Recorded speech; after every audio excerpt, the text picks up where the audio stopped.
मेरे बंधुओं, आज पर्युषण पर्व का प्रथम दिन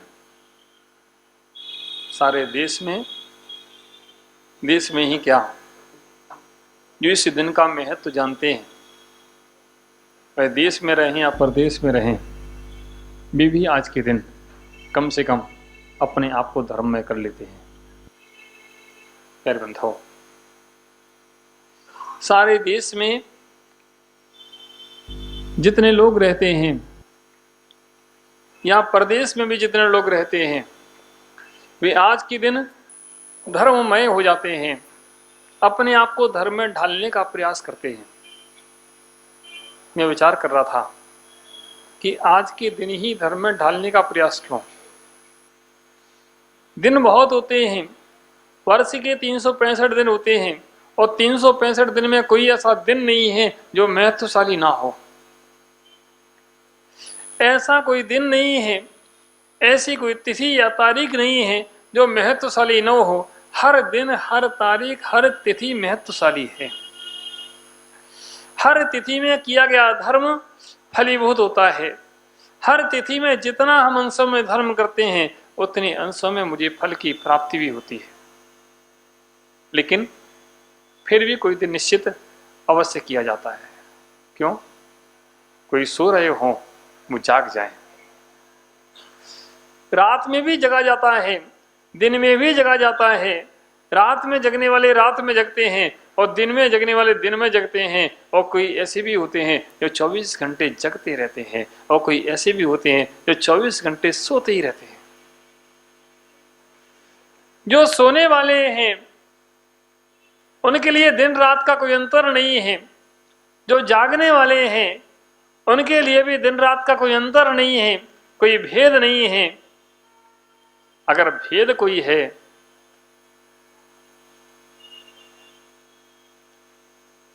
थोड़ी सी बैठ जाए नीचे, जल्दी शीघ्रता से इधर आ जाए।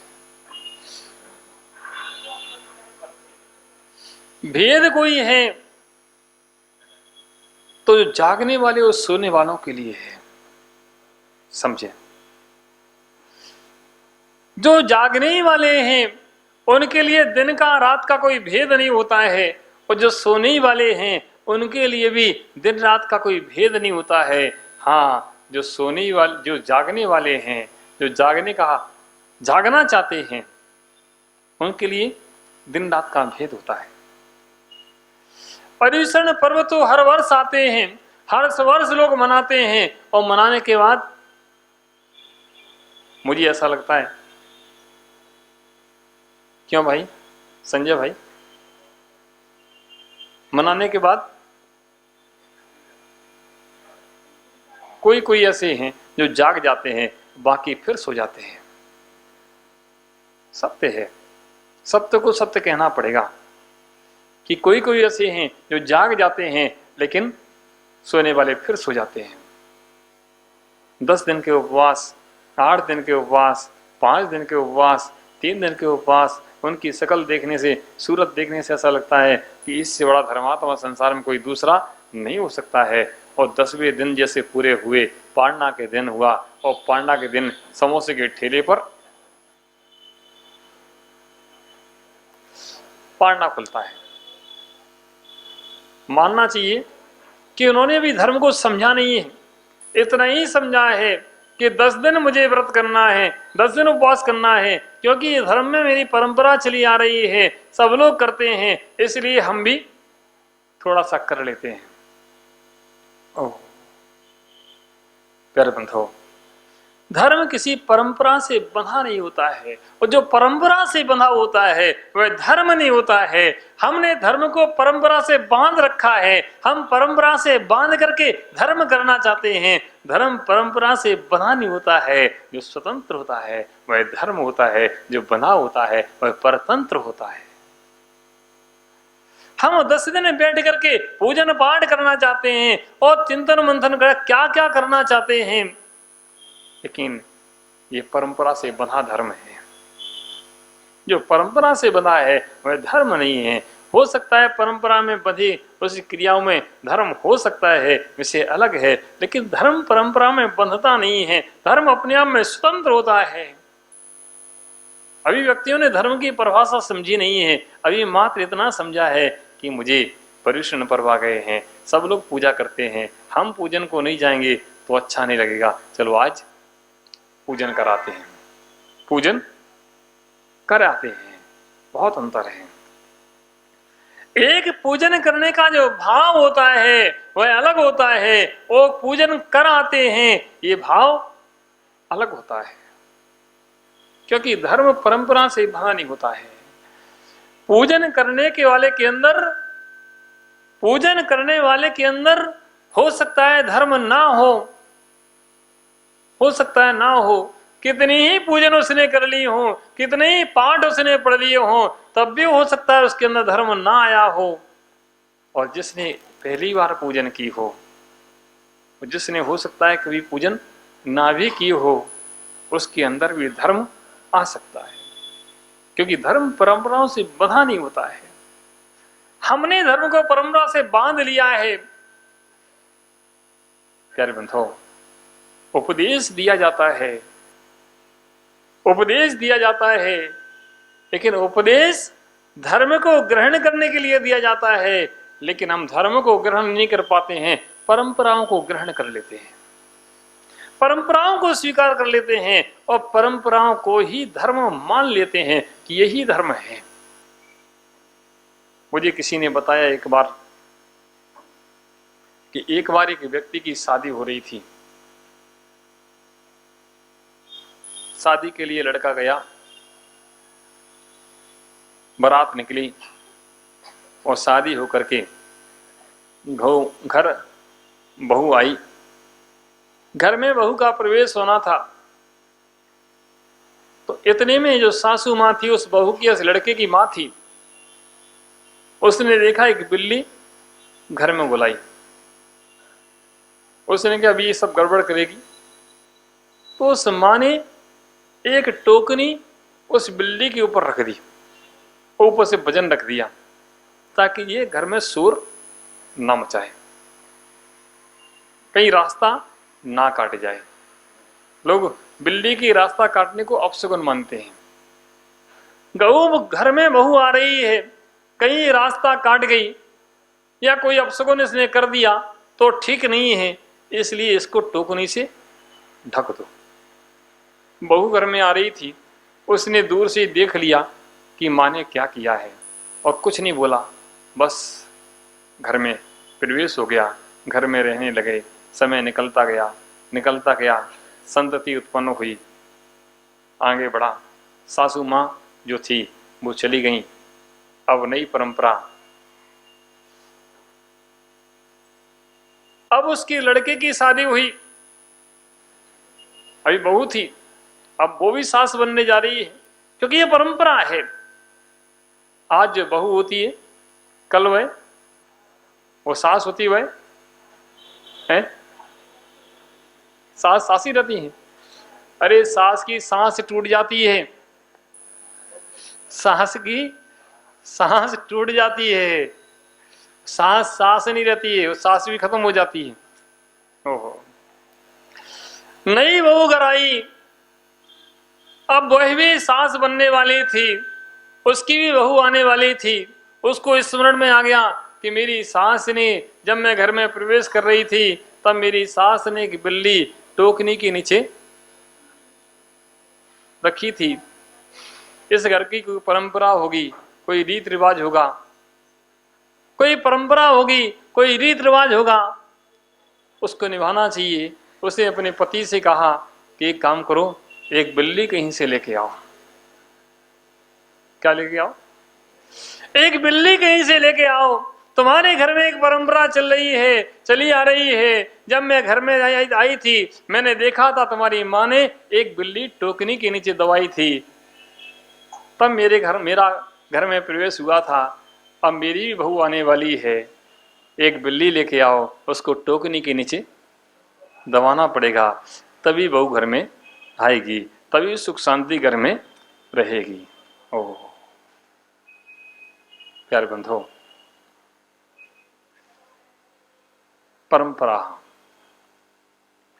परंपराएं चल रही हैं, परंपराएं हम निभा रहे हैं, पर्यूषण पर आ गए हैं। सब लोग धोती दुपट्टे पहन करके मंदिर में पूजन करते हैं, मंदिर में सांस्कृतिक कार्यक्रम होते हैं, मंदिर में महाराज के उपदेश होते हैं। ये सारे उपदेश अगर हम नहीं सुनेंगे तो हमारी परंपरा टूट जाएगी, हमारी परंपरा खत्म हो जाएगी। इसलिए हमें उपदेश भी सुनना है, हमें पूजा भी करना है, हमें ध्यान में भी बैठना है।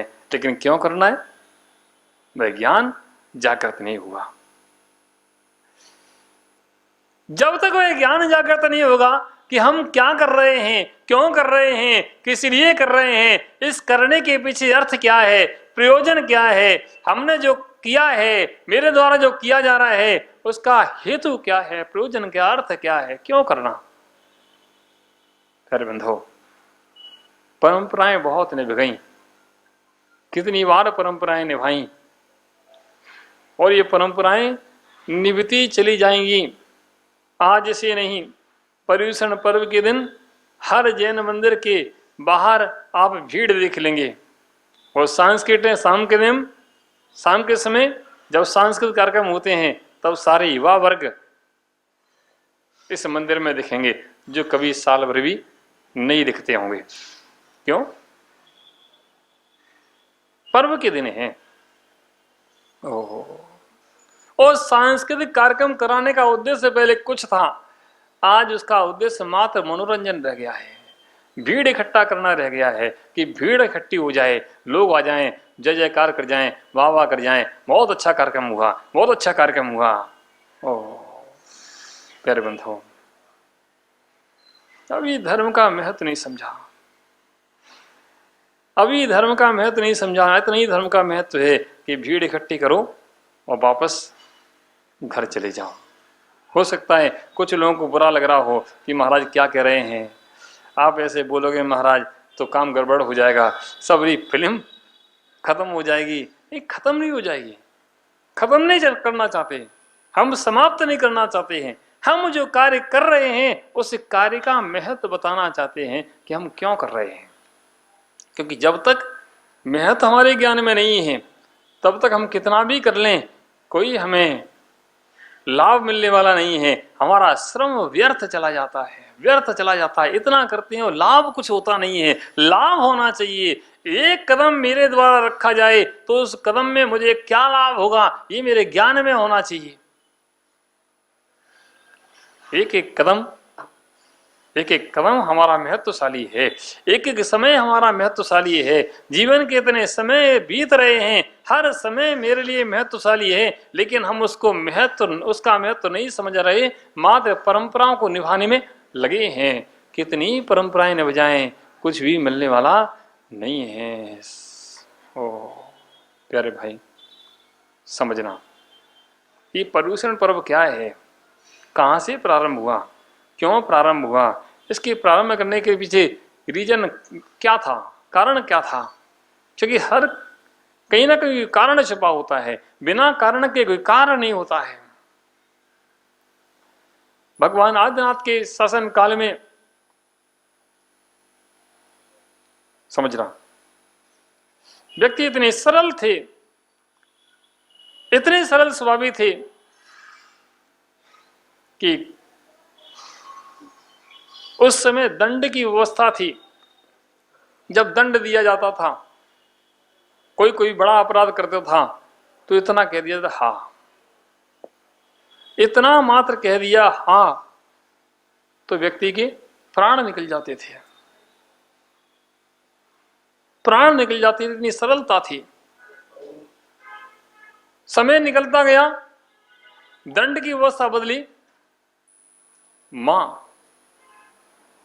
मां का मतलब मत करो, हा का मतलब हा, तुमने क्या किया। मां का मतलब मत करो। जब हा से काम नहीं चला तो मां बोलना पड़ा। धीरे धीरे समय और निकला, वह मां भी अब समाप्त हो गया, उस मां का भी असर समाप्त हो गया। जब मां का समाप्त हो गया, फिर तीसरी न्याय व्यवस्था चालू हुई, धिक। किसी ने कोई गलत किया, उसके लिए धिक शब्द का प्रयोग किया गया कि धिक यानी धिक्कार हो, ये तुमने अच्छा नहीं किया। ओ, उस धिक शब्द को सुनकर के व्यक्ति के प्राण निकल जाते थे कि मेरे लिए धिक कह दिया गया। ओ, आज तो किसी से 3 बार बोल दो धिक्कार हो, धिक्कार हो, तब भी किसी के ऊपर असर नहीं होता। क्यों? भगवान महावीर के शासन काल में पैदा हुए हैं। किसका शासन काल चल रहा है? भगवान महावीर के शासन काल में पैदा हुए हैं। इतने वज्र का हृदय है, कुछ भी कह दो तब भी असर नहीं होता है। कितनी बार भी समझा दो तब भी असर नहीं होता है, समझ में नहीं आता है। प्यारे बंधुओं, ये पर्व परंपरा नहीं है, ये पर्व परंपरा नहीं है, हमारे जीवन को सुधारने की विधि है। कहीं हमारे जीवन में विकार उत्पन्न होते हैं, कहीं हमारा जीवन विकृत होता है, तो हमारा विकृत जीवन फिर से निर्मल कैसे बने, हमारा विकृत जीवन फिर से अच्छा कैसे बने। अगर इतना हम कुछ सीख जाएं तो ठीक है, अन्यथा पर्युषण पर्व कितने आए और कितने चले गए, और कितने आएंगे और कितने चले जाएंगे, और कितने महाराज आएंगे, कितने साधु आएंगे, कितने आचार्य आएंगे और आकर के चले जाएंगे। एक जगह मैं प्रवचन कर रहा था, लोग सुन रहे थे, तो मैंने पूछा कि भाई समझ में आ रहा कि नहीं आ रहा है? कि महाराज आप तो कहे जाओ, आप तो महाराज कहे जाओ। अरे आपसे पहले भी कितने आए और कह के चले गए। आप तो कहे जाओ, बड़े बड़े आचार्य आए, बड़े बड़े साधु आए और कह के चले गए, यहां कुछ भी असर होने वाला है? ऐसा है क्या? खैर, ऐसा नहीं है। नहीं, जब सुनते हैं तो असर तो पड़ता है कि लगता है कि हाँ, वास्तव में मेरे लिए कहा जा रहा है, मेरे लिए कहा जा रहा है, सत्य कहा जा रहा है, और वास्तव में सत्य यही है। हम कितना पालन कर पा रहे हैं विषय अलग है, लेकिन कहाँ मेरे लिए जा रहा है, तो सत्य कहा जा रहा है। प्यारे बंधुओं, पर्युषण पर्व जो मनाते हैं, वास्तव में वह पर्व आत्मा की शुद्धि के लिए होता है। यह पर्व आत्मा के अंदर जो विकार उत्पन्न हो जाते हैं, उन विकारों को समाप्त करने के लिए होता है। समय से समय हमारे आत्मा में विकारों की वृद्धि हो रही है, विकार बढ़ रहे हैं, वे विकार कैसे समाप्त हों, इसके लिए पर्व मनाते हैं।